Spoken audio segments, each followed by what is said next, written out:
குழந்தைகள் தூங்குகிறது. 3 ரோசஸ் நண்பர்கள் ஸ்லீப்பிங் மூடில் உள்ளார்கள். என்ன தூங்குறீங்களா? சரி சரி.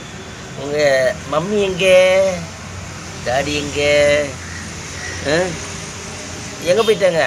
சொல்லு சொல்லு சொல்லு சொல்லு சொல்லு சொல்லுப்பா. யாரும் மதிக்கிற மாதிரி இல்லை நம்மளை, அதனால் இவங்களை நம்ம விட்டுருவோம். சரி, ஓகே, டன். அம்மா எங்கன்னு கேட்டால் சொல்ல மாட்டீங்க. 3 ரோசஸ் கரெக்டாக கண்டுபிடிச்சிட்டு நான் உங்களை. உங்கள் மம்மி கூட எல்லாம் சேர்ந்துக்கிட்டீங்க இப்போ. சரி சரி, சூப்பர். அம்மா பக்கத்தில் பார்த்துருக்கீங்களா? சரி, இருங்க, அம்மா கிட்ட கதை கேளுங்க. கதை கேட்டு தூங்குங்க.